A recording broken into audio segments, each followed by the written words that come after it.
So today I'm gonna talk. So first of all, thanks for the organizers to let me have this talk. And I'm gonna tell you today. I'm gonna tell you a little bit about some of the results that are contained in my thesis, which I'm gonna defend soon.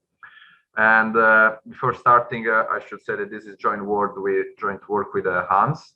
And I should really say this because, like, before joining the meeting, I looked at the abstract that I submitted, and I forgot to credit Hans in the abstract, so I really should credit him now. So let's start. So let's start with some notation. So all rings in my talk are assumed to be commutative with identity.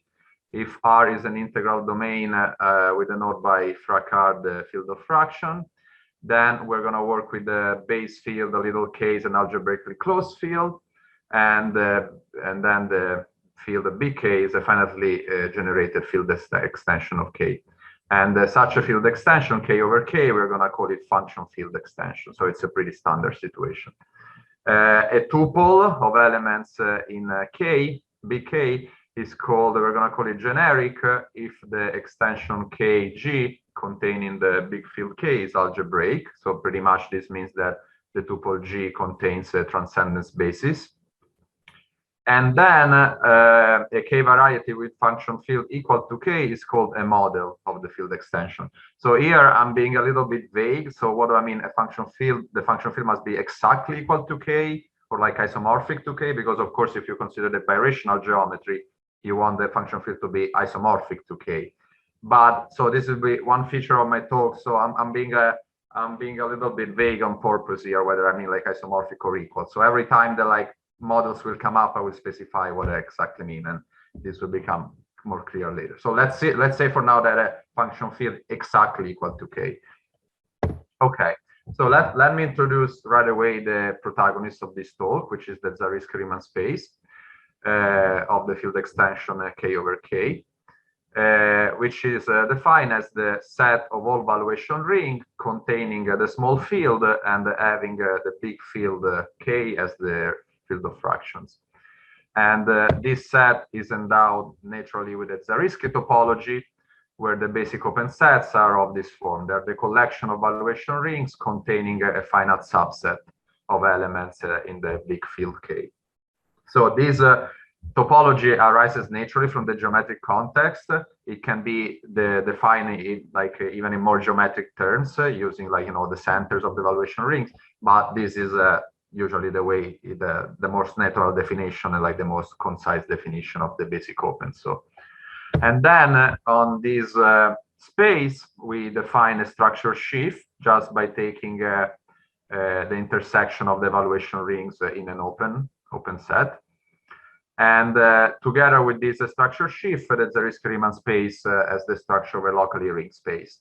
In fact, it's not hard to prove that the stalk at a point, which is evaluation ring, is the evaluation ring itself. Okay, so before start telling you about my results, let me give a little bit of history background. So Zariski-Riemann spaces were introduced by Oscar Zariski in a series of papers between 1939 and 1944. He originally introduced them as Riemann manifolds, so he gave this name. But then later on, Nagata realized, I mean, he argued that the theory is not related with the theory of Riemann surfaces or Riemann manifolds. So he decided to append the word Zariski and call these spaces Zariski-Riemann spaces. So the use that Zariski made of these spaces introduce and prove the local uniformization in characteristic 0, which can be thought about as a weak version of resolution of singularities. Then it showed that the Zariski-Riemann space is compact, using like he has different proofs of this fact. And then he combined these two results to prove the resolution of singularities problem for surfaces and treefolds in characteristic 0. And later on, in 1956 and 1966, Abiancar used similar techniques, so local uniformization, to prove resolution of singularities in positive characteristics. So for surfaces in any characteristic and treefolds in characteristic at least 7. And then later on, 2008, 2009, Costart and Piltant did the remaining threefold cases. So as you can see, like the Zariski-Riemann space is a fruitful object that like is important as important application in geometry. And in our perspective, we're still planning to use it in the geometric context. However, our general goal is a little bit different. Our perspective is a little bit different. And our general goal is using the Zariski-Riemann space as a universal model that in some sense regulates the birational geometry of the field extension. And in particular, we want to show how it is possible to transfer information from the Zariski-Riemann space to each local model in a way that is compatible with birational morphisms. And of course, like this, what I mean exactly by this will become clearer during the talk. Okay, so this is the outline of my talk. I'm gonna first talk about how to model the birational geometry to the Zariski-Riemann space. Then I'm going to talk about shift theory and the Zariski-Riemann space, do the cohomology, ideal shifts and blow-ups, and then at the end, if I have time, I'll talk a little bit about possible future directions. So let's start with the first section. So the first connection between the Zariski-Riemann space and the geometry, so like kind of like the algebraic world of like valuation rings and the geometric world of scheme, is obtained in this way. So it's very natural. You take a basic open set, which is defined by this F1 Fs, and you take the associated coordinate ring by applying the structure sheaf, and so intersecting all the valuation ring. And there is a precise description of this coordinate ring. It's like the integral closure inside of the big field of this algebra generated by the element F1 Fs. And so if we take a spec of this ring, if we take the associated affine scheme, this scheme is actually a normal K variety. And moreover, it's easy to see that if you have an inclusion of basic open sets, then we get a morphism in inclusion Y into X, so you get a morphism going the same way, so scheme Y into scheme X. And this is just because both the structure sheaf and the spec functor are contravariant functor. And so this operator SCH is a covariant functor from the category of basic open subsets of the Zariski space to the category of affine normal K varieties with function field containing K. So since we want to obtain actually an equivalence of category, we need to restrict our scope a little bit and consider a specific kind of basic open sets, which are what we call charts, which are just basic open sets such that the field of fractions of the coordinate ring is the entire field K. Okay, excuse me. And so for what we said before, it's easy, like it follows immediately that if U is a chart, then scheme of U is an affine normal model of K over K, meaning that like the function field is exactly equal to K. And if you have an inclusion of charts, then this morphism that you obtain is actually birational, and it induces the identity on the function field. And in fact, this operator, this functor SCH, yields an equivalence of category between the category of charts and the category of affine normal models of K over K, where the morphism are the birational morphism. And once again, here, I mean affine normal models, I mean like affine varieties with function field equal to K, because of course, again, like all these affine schemes that you obtain a function field exactly equal to K.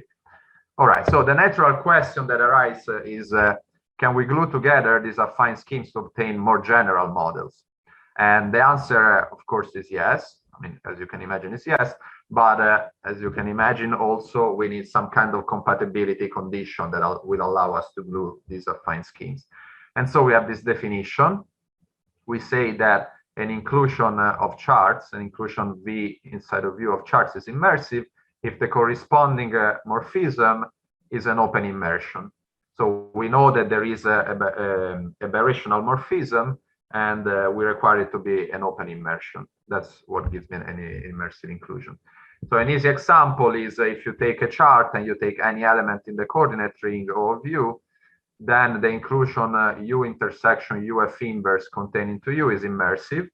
And in fact, the affine model associated to this chart, the U intersection UF inverse, is the basic open subset df of scheme of U, and this is of course follows easily from the description of the coordinate ring. You can like really calculate the coordinate ring of this chart. Okay, so now that we have this good notion, we can define the notion of partial atlases, which you should think about as a finite collection of compatible charts. So let's see what I mean exactly. So a partial atlas is a finite collection of charts such that for every pair of elements U V inside of the partial atlas, the inclusion U intersection V inside of U is immersive, and this will be exactly the compatibility condition that will allow us to like glue all the affine schemes that we obtain together.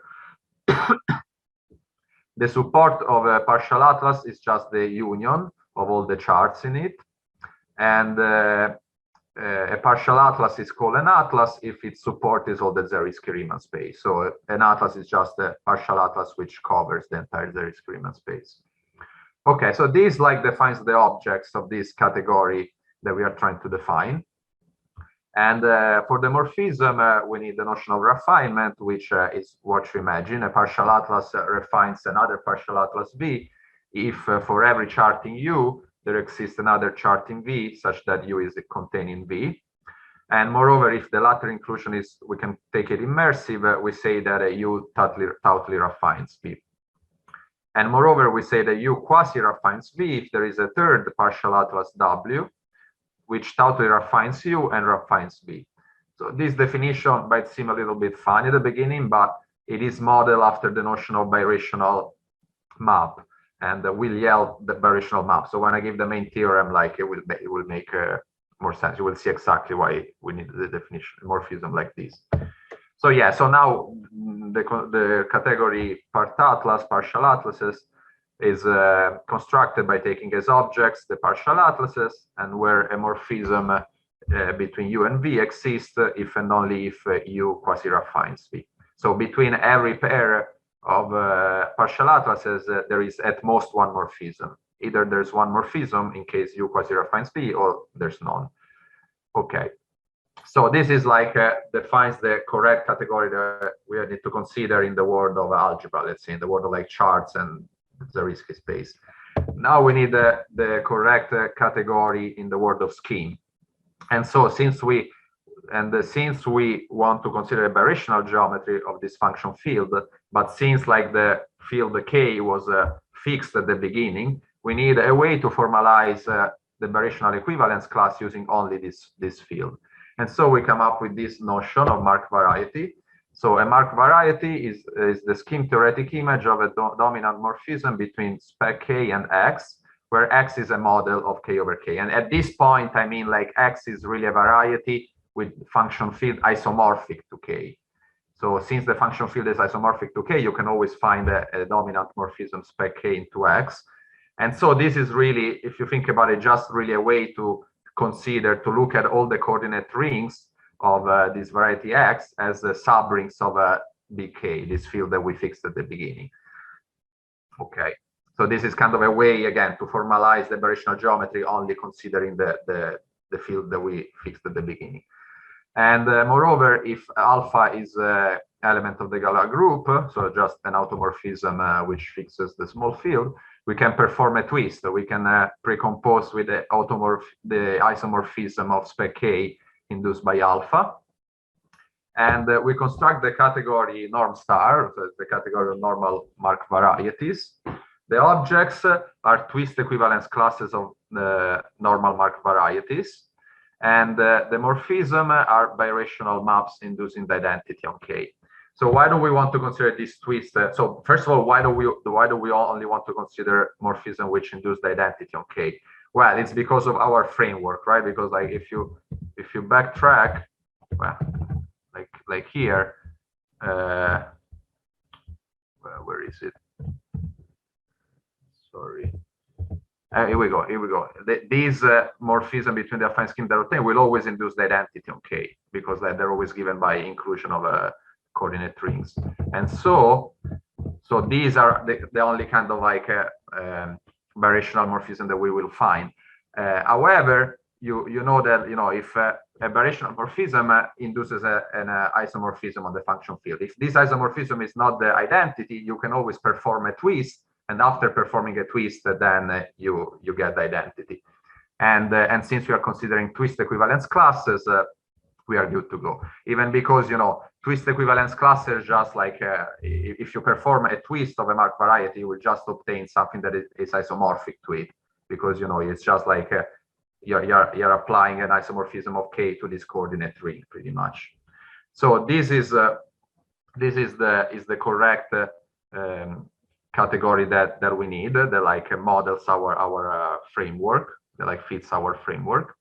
And so now with these two mark varieties, we can state the main theorem, which says that there is an equivalence of categories between the category of partial atlas and normal mark varieties. And right, and I should say that before going into the theorem, I should say that at this point, I'm probably gonna start using the word model to refer to normal mark varieties, because as I said, this category that I introduced here kind of can be used to consider to model the whole birational geometry. So, but from now on in the talk with a model, I really refer to a mark variety a normal mark variety in this sense. Okay, so yeah, so this is the theorem, and let me give you a sketch of the proof, because it's pretty instructive and pretty natural too. So yeah, so first of all, given a partial atlas U, how do we obtain this model? So we take for every chart, we take every chart in the partial atlas, we take the corresponding affine scheme, and then we glue this affine scheme together along the common open scheme of U intersection B. And we can do that exactly because of the way the partial atlases were defined. And so we obtain this model. To check that this model is actually a variety, so it's actually separated, you use the evaluative criterion of separateness. So that's where evaluation rings kind of come into play. And then how does this equivalence operate on morphisms, on the maps? So if you have a Tautli refinement W, Tautli refinement of U, and refinement of V, and this is exactly how a morphism between U and V was defined in the category of partial atlases, then we get an open immersion scheme W into scheme U, and the birational morphism scheme W into scheme V. And this is exactly a birational map from scheme of U to scheme of V. And so this is how we obtain the equivalence. Of course, you have to check that it's equivalent, so you have to check this fully faithful, essentially subjective, but this is the result. And then as a corollary, direct corollary, if we apply this equivalence to the full subcategory of atlases, then we obtain an equivalence with the full subcategory of proper normal varieties, proper normal mark varieties. And as you can imagine, the ingredient that comes into play, the way that you check properness is the evaluative criterion of properness. So once again, you use evaluative criterion. All right, so let's look at some examples. So if you take this partial atlas with these 4 charts, one can show that the model that defined by this partial atlas is P1 cross P1, which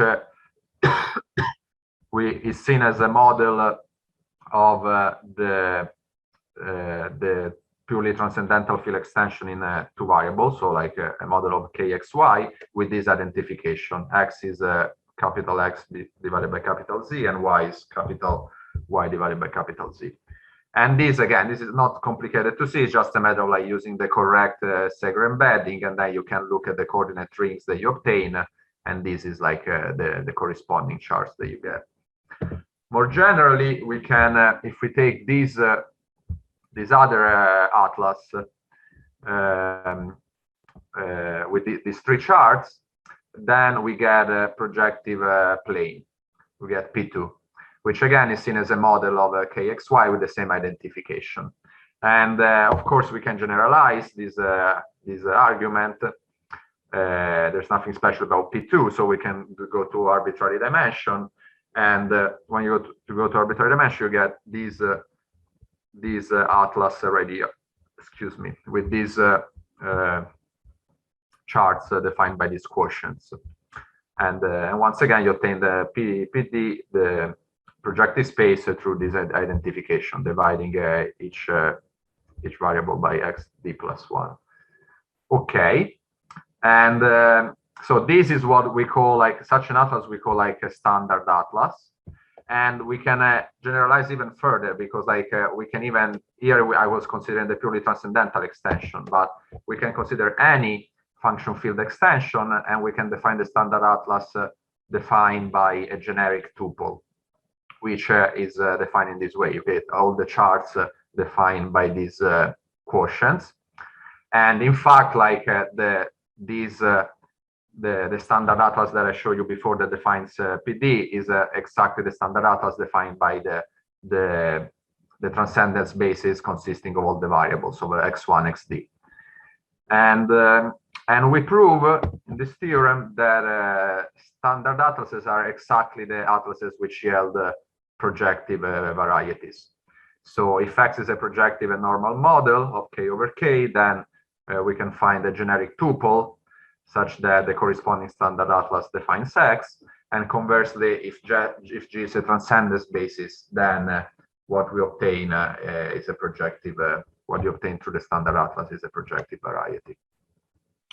Okay, so let's get into shift theory. So now hopefully it's clear how to use the Zariski space to obtain varieties and to model the birational geometry of the field extension. So let's take advantage of this equivalence of categories to do some more theory, to do shift theory in particular. So to do shift theory, the Zariski topology on the Zariski-Riemann space is actually too fine. There are like too many open sets. So what we need to do, we need to introduce ad hoc Grothendieck topologies. And so we define the chart topology, where the admissible opens are the charts. And the admissible coverings of a chart, U, are partial atlases B, which define the same scheme. So scheme of B is equal to scheme of U. And this yields the notion of sheaf of charts, meaning that, like, you know, if you consider a chart, sorry, if you consider a sheaf defined on this topology, we call it sheaf of charts. And moreover, we can also define the atlas topology, which is a little bit more general. And in this topology, the admissible opens are the partial atlases, and the admissible coverings of a partial atlas A are finite collection of partial atlases B1, Bn, such that the union of the Bi is also a partial atlas, which defines the same variety as A. So scheme of B is equal to scheme of A. And in this case, a sheaf on this topology is called a cartographic sheaf. And of course, you know, in the chart topology, the fiber product, let's say, it's the intersection. So you can intersect two charts. In the atlas topology, the notion of fiber product is not really intersection, because of course you cannot intersect partial atlas, you cannot intersect collection, but like it's this wedge operator, which is like naturally defined. It's like how to combine two partial atlases. And this chart and atlas topology, you know, they're actually, if you look at them, they do make sense, and they're modeled after coverings of varieties by affine open subsets for chart topology. And for the atlas topology, we are mimicking coverings of varieties by arbitrary open subsets. In fact, let me backtrack a second. In the chart topology, saying that scheme of B is equal to scheme of U means that every chart in B will define an open affine subscheme of scheme of U. And so it will yield like an open affine covering of scheme of U. And in the atlas topology, we're not using charts, we're using more general partial atlases, but still the varieties associated to each of these BI will define an open covering of a scheme of A, which is not affine anymore, because, you know, these are partial atlases at this point. But so this is like what we had in mind when we defined these topologies. And given this analogy with this the schema word. And since, like, you know, in algebraic geometry, sheaves on a schema are equivalent to sheaves defined on the affine open subsets, then even in this case, we get that one can prove that the category of sheaves of charts and the category of cartographic sheaves are equivalent. And one can actually, like, you know, give an equivalence, like a functor that goes both ways. A functor that from sheaves of chart gives me a cartographic sheaf and backward. And so from now on, I will only focus on cartographic sheaves. But of course, like through this equivalence, we can all the results are also valid if you consider sheaves of charts. Okay, so let's get into the core of the theory of the talk, and so this transfer of information that I teased at the beginning of the talk. So from global to local, for each normal model X of K over K, there exists an exact functor from the category of cartographic sheaves to the category of sheaves on X, which takes a cartographic sheaf F and sends it to F restricted to X. And moreover, this functor is how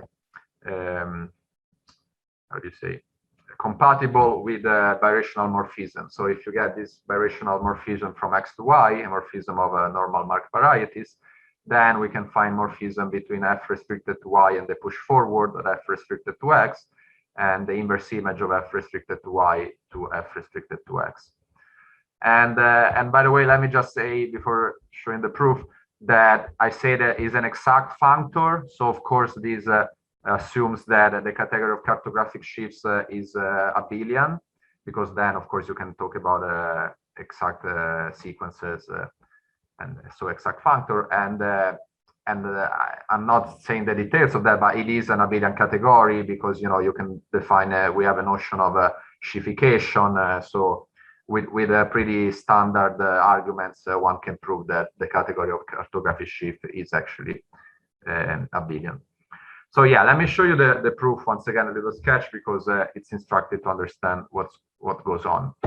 So yeah, our task is we are given a cartographic sheaf and we need to produce a sheaf on X.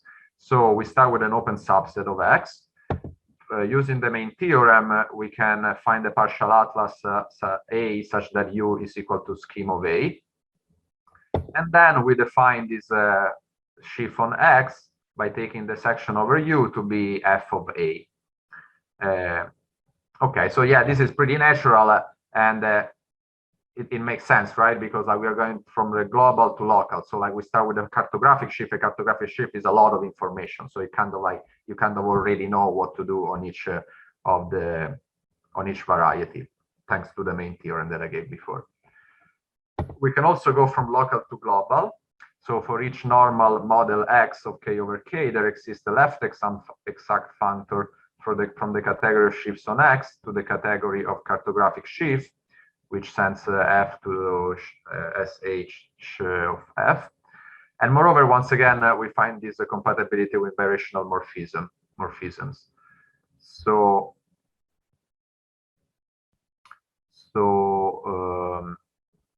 yeah, so if you have a morphism from Y to X of normal mark varieties, you get this compatibility like this. And by the way, I'm just like going full screen. I'm not, sorry. I want to make sure that like people are not writing on the chat or anything. Yeah, so stop me since I don't hear from anyone. Like stop me if there are any question. I don't have like the chat under. I'm not keeping an eye on the chat. So yeah, sorry for stopping. So let's give the proof. So in this case, we are given a sheaf on X and we have to provide a cartographic sheaf. So we start with a partial atlas. What we do, we consider the projection map from the fiber product scheme of B cross X into X. And here I use this weird symbol because this fiber product, of course, is the fiber product in the category of normal mark varieties. So it's not the usual fiber product of varieties. You need to adjust a little bit the definition. So you know you will have to take the scheme theoretic image of spec A into the usual fiber product. So you obtain this like a slightly different fiber product in this category, but you can still like find this morphism from the fiber product into X. And what we do, we pull back the sheaf that we started with, the sheaf F, and then we take the global sections. And this is we define the sections over B of this cartographic sheaf that we were trying to define. Okay. And of course, once again, this is how it's defined. Now you have to show that like it is actually a functor, is like left exact, that this is actually a cartographic sheaf, you know, that like satisfies the functorial properties, but everything works well. So okay, now let's compose these functors. So from the theorem that I just showed you, it's clear that if you start from a sheaf on X, this F, you globalize it using this sheaf, this SH functor, and then you restrict it back to X, you get F. So meaning that if you go from the local to global and back to local, you get the initial data. However, if you go the other way, if you start with a cartographic sheaf, you restrict it to X and then you globalize it again, you do not get the sheaf you started with, the cartographic sheaf you started with. So if you go from global to local and back to global, it does not yield the initial data. But of course, this is like, you know, it's an ill behavior, but it's not surprising. And it's consistent with the picture that we are painting of the Zariski-Riemann space being a universal model.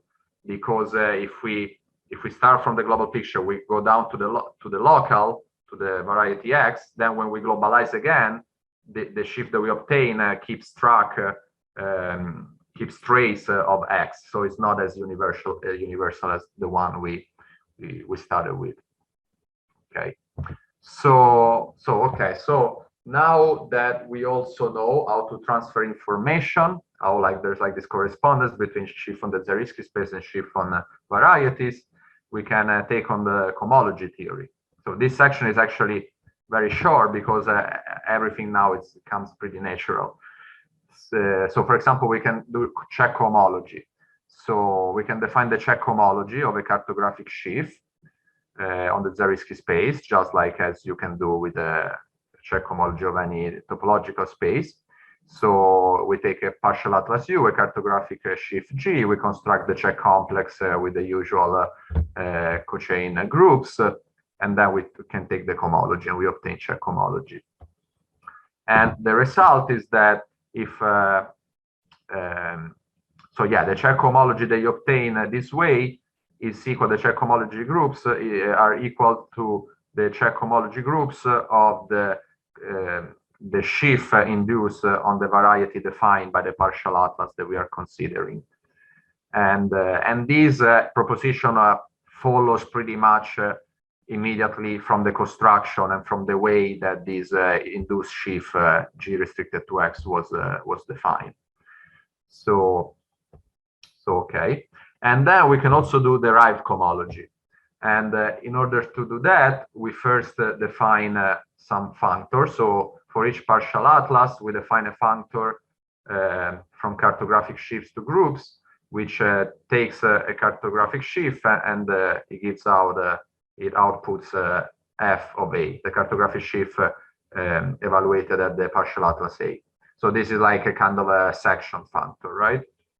And if you think about it, keeping in mind this restriction functor that I described before, this functor gamma sub A is just the composition of the restriction to this the variety scheme A and the global section functor on scheme A. And so it is left exact because this functor right here, in the theorem I said that it's exact, and this functor right here, the global section, is well known to be left exact. So you compose them, you are left exact. And so I obtain a left exact functor, so I want to consider the right derived functor. But of course, before doing that, we need to make sure we have the category of cartographic sheaves as enough injectives. And And this is true, and because the category of cartographic sheaf is a Grothendieck category. So Grothendieck categories are some kind of categories that were introduced by Grothendieck in the Tooku paper using some axioms. And then he proved that, like, you know, such a category does admit has enough injectives. And so yeah, we have enough injectives. This is a pretty classical and standard argument. And now that we have enough injectives, we can actually consider the right functors. And what we obtain is that even in this case, we have compatibility, we have isomorphism with the result for varieties. So this functor restriction to scheme of A induces an isomorphism between the right functor of this functor gamma of A, this section functor in the cartographic sheaves, and the right functor of the global section on the sheaves on this variety. And so we get this isomorphism between the cohomology groups, even in this case for the right cohomology. Okay, so like things work nice, and there is still this analogy. And so, like, I mean, this is like another proof that the Zariski-Riemann space acts like a model, because, you know, if you know a cartographic sheaf, that's sheaf in the Zariski-Riemann space, then like on each local model, its cohomology on its local model, it yields like the cohomology of the local model. Okay, so now let's talk about ideal sheaves and blow-ups. So ideal sheaves, technically, you know, when I talked about the sheaf theory, we talked about general sheaves. So in theory, you can also consider ideal sheaves, right? But since ideal sheaves have the property that ideal sheaves on the Zariski-Riemann space have the property that all their sections are contained in the ambient field K, we can construct ideal sheaves using a more hands-on approach, like starting from the points themselves, from the evaluation rings themselves.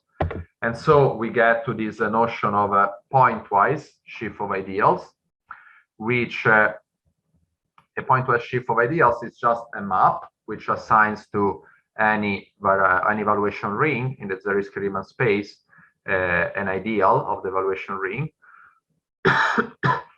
And then we can obtain a sheaf on the Zariski-Riemann space, and actually on the Zariski topology. Now we don't have to restrict to those Grothendieck topology, just by taking the intersection of all the ideals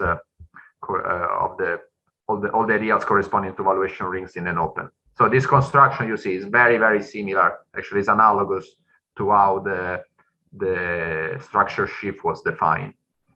You just assign to every evaluation ring an ideal, and then you take the section over an open set by intersecting.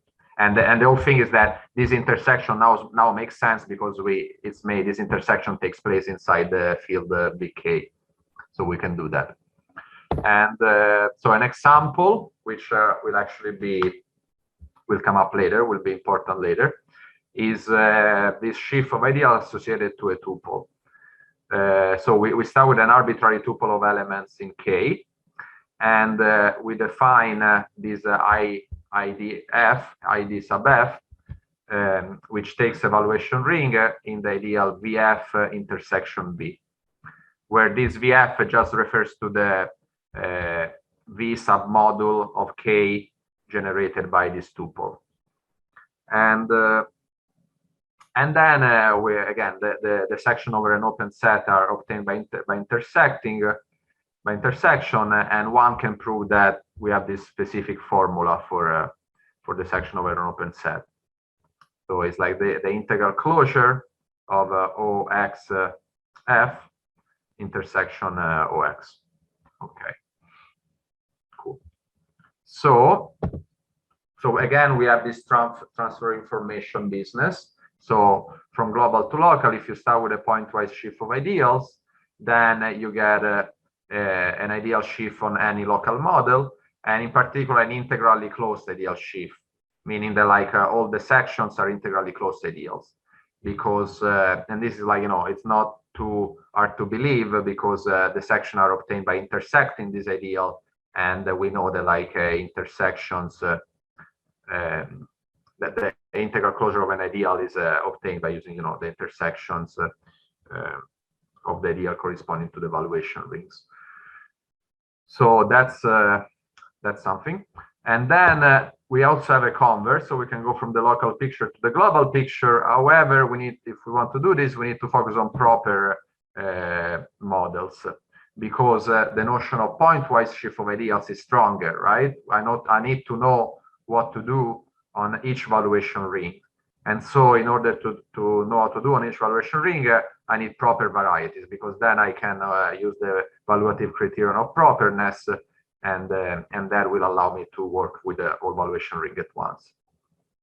And so we also have, again, this local to global. If you start with an ideal shift on X, you can obtain a pointwise shift of ideals on the Zariski space. And once again, if you compose, you get, in this case, even if you go from local to global and back to local, you don't get exactly what you started with, you get the integral closure of what you start with. So if you start with this ideal shift on X, this I, you globalize it to this ID functor, and then you push it down to X again, what you obtain is the integral closure of what you started with. So yeah, of course, like once again, like we can only obtain integrally close ideal shift this way.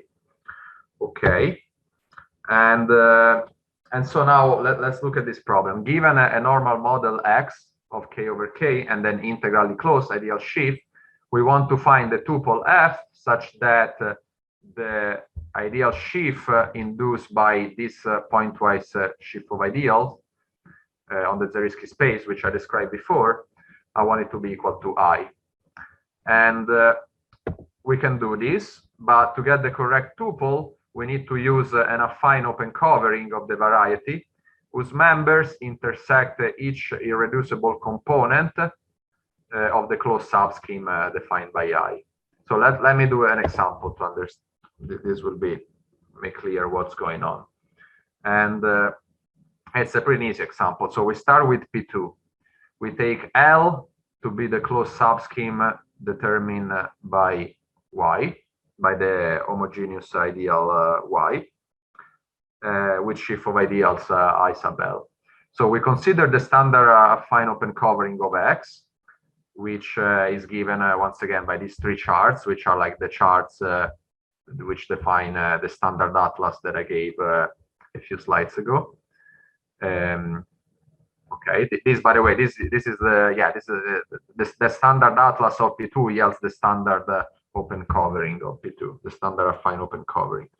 So if we take the section of I sub L on each of these affines, we get these ideals. We get the ideal generated by Y on U0, the ideal generated by Y over X on U2, but on U1 you obtain the whole ring, the improper ideal, because this subscheme does not intersect U1.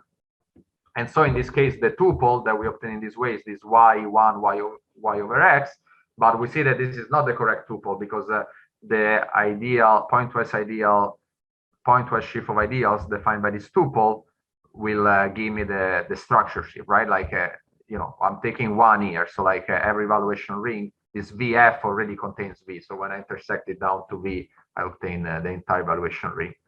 And so when I push it down to X, when I restrict it to X, I get I do not obtain the ideal shift I sub L, I obtain the entire structure shift. So what we do, the problem is exactly comes from this open, right? The fact that this open set does not intersect L. So what do I do to amend this problem? I replace U1 with U1 prime, which is defined by this new chart. And in this case, this affine scheme does intersect L. And so I obtain this new, checking the section, I obtain this new tuple. And one can verify by hands, literally like looking at the coordinate rings, that the ideal shift of X induced by this tuple, ID with this tuple, is equal to I sub L. Okay, so yeah, so this shows you that in order to be able to find the correct tuple, we need a nice affine open coverings. open coverings that what we call like coverings in general position. And the theorem says that for any integrally closed and quasi-coherent ideal sheaf on a projective and normal model, there exists a tuple of elements such that IDF restricted to x is equal to 1i. So basically, this theorem tells you that the problem that I posed, like being able to describe a sheaf of ideals of x through tuples of k, is possible on projective models. Because on projective models, we can guarantee this, the existence of these nice coverings in general position. Okay. Okay, so now let me talk, let's move to describing, discussing blow-ups. And before discussing blow-ups, let me talk about sheaves of fractional ideals. So sheaves of fractional ideals are pretty similar to the sheaves of ideals I just described. So we still start from a tuple of elements of K, and to every evaluation ring, we define this fraction, like FRID, fractional ideal of V, this VF, and then once again, this induces a sheaf of fractional ideals on the Zariski space just by taking the intersection of all of these VF, where V is an element in the open X. So, I mean, once again, this construction is analogous to the one that I gave before for ideal sheaf. The only thing is that here, when I define it, I do not intersect down with V. So what we obtain is not an ideal, but like a fractional ideal. And the section over an arbitrary open are still given by this integral closure. And once again, we get like this transfer of information. We can this sheaf on the Zariski space induces a sheaf of fractional ideals on each normal model. And we can define the blow-up. Now this is a sheaf of fractional ideals, so we can define the blow-up of X along this sheaf, just like classically using the relative proj. Yeah, I mean, this is a general fact, right? You can define, you technically can define the blow-up along any submodule of the sheaf of rational functions, because then you are allowed, if you're within the sheaf of rational function, then you can take powers, and all of this makes sense. And now the question is, what is the partial atlas which defines this blow-up? So let's look at it. Okay, yeah, before starting, we also need to notice that rather than simple blow-up, we should consider the normalized blow-up, because all the varieties that we obtain using these charts are always normal varieties. So there's no hope to obtain like actual blow-ups. We will always have to normalize. So we blow up, and then we need to do the normalization. And I denote this blow up with this symbol because, once again, this is the only kind of blow up I will consider. So there's no risk of getting confused with the other blow ups, like the usual blow up. So in order to find the atlas, or the partial atlas, which defines this blow up, we need this blow up pre-atlas associated to the tuple F, which is given by this collection of. So why do I say pre-atlas? Because this is a collection of basic open sets. These sets right here is only a basic open set. It's not necessarily a chart, because this tuple, you know, if we take this tuple too small, then the coordinate ring of these basic open sets will not be the field of fractions will be small, will not be all of K. So these at this stage is only a pre-atlas, meaning that again, like these are not necessarily charts.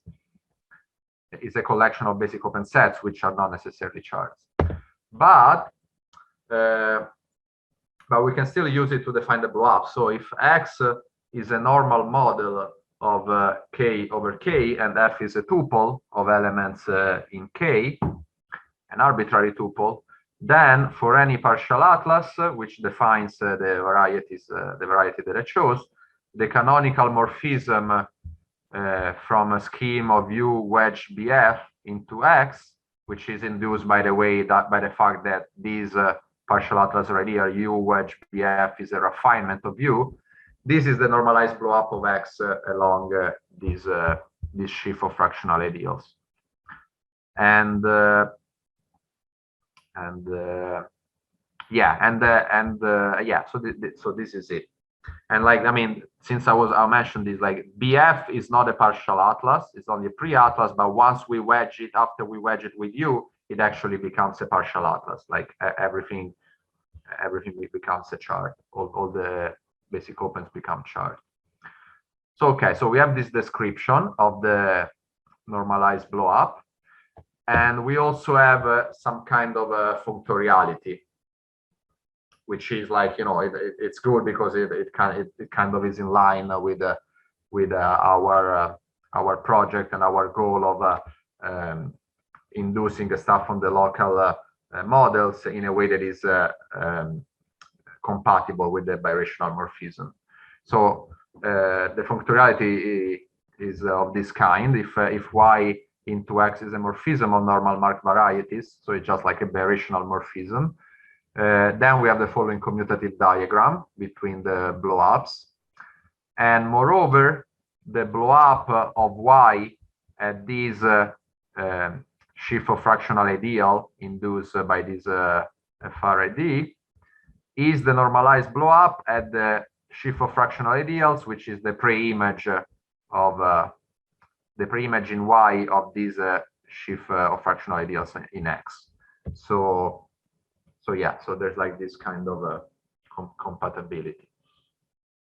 Okay, so since I still have 5 minutes, let me briefly discuss some possible future directions. And before I show you the slide, let me say that I've not done any progress on these questions that I'm about to show. But I know that Hans has some ideas on how these questions might be attacked. So maybe there is probably there are a good question to pose, you know. So the future directions are, we talked about how going from global to local and back to global, we get a loss of data. We do not recover like the original data. But like, is there a way to measure this loss of data? Like, are there some sheaves which suffer less severe loss of data? That could be an interesting question. Another one, can we define the visor on the Zariski-Riemann space? You know, like I've only talked about shift theory of cohomology theory, but technically one can try to do everything from the classical algebraic geometry to do it on the Zariski-Riemann space. So can we define the visors, for example?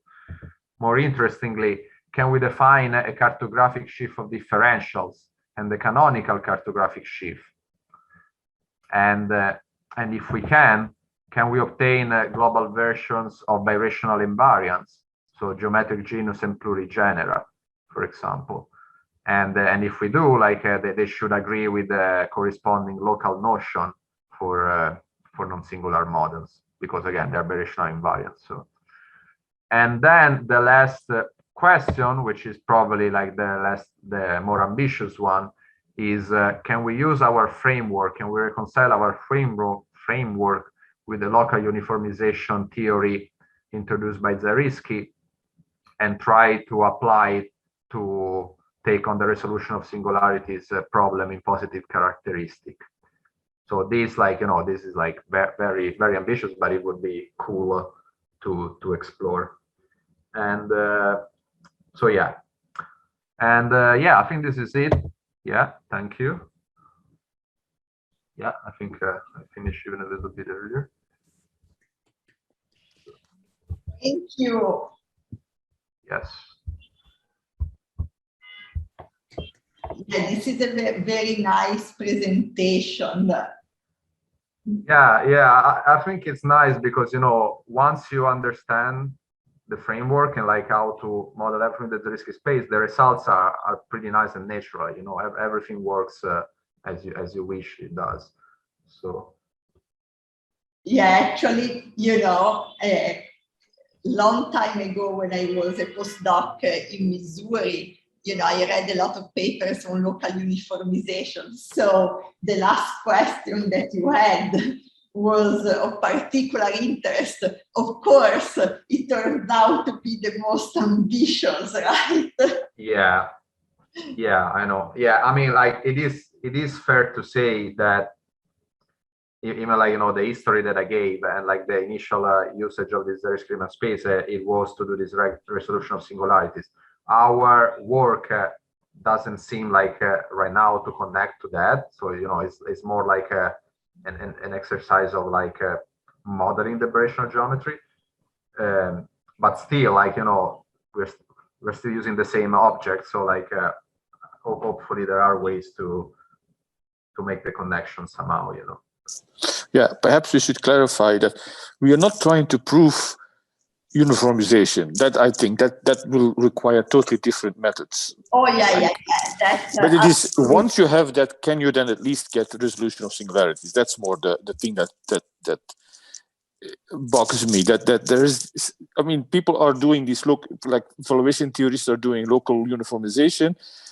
But do they actually know what to do with it? Once they have it, can they then put it all together to get actual global resolution of singularities? Right. Yeah, you're right. Like actually, like they are part of the Zariski papers. Like it does prove local uniformization, but then like the real thing is like using it, to put together. But local uniformization basically allows you, and then using also the compactness, allows you to find finitely many models such that each valuation ring has a non-singular center on each of them, on one of them, sorry. So that's good, but then like the real work is like putting together those models. That's, I think, it's really the, where the heavy machinery comes into play, I guess. But by that, like gluing together all the non-singular models?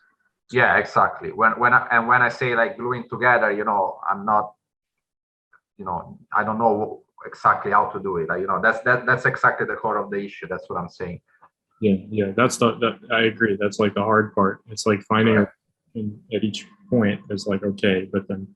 Right, exactly. Because then when you put them together, then you obtain a single variety, and then every valuation ring has a non-singular center, which means that like every point is non-singular. Right.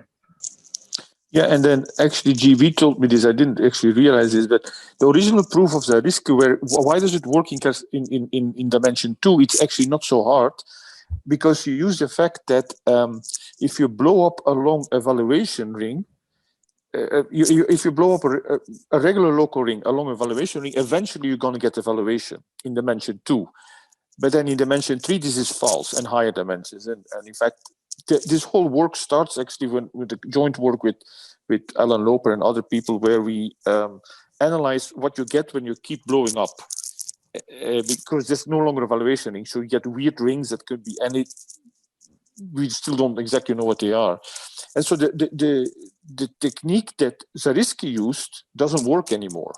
So we need something else. That's the issue here. Yeah, and the technique that Zariski used for surface is even more hands-on, because it does use this observation, which Hans just said, but then it really like classifies all the possible valuations. So it just really goes like case by case, It says like, okay, I obtain a valuation ring. Let me classify all the possible valuation rings in dimension 2, and then like it takes on one. And there is really only one that is problematic, because the non-finitely generated. So really, the bulk is really one case. The rest yeah, you know that one very well, Laura, right? You have to with these. I used to. Talk to me 10 years ago. Yeah.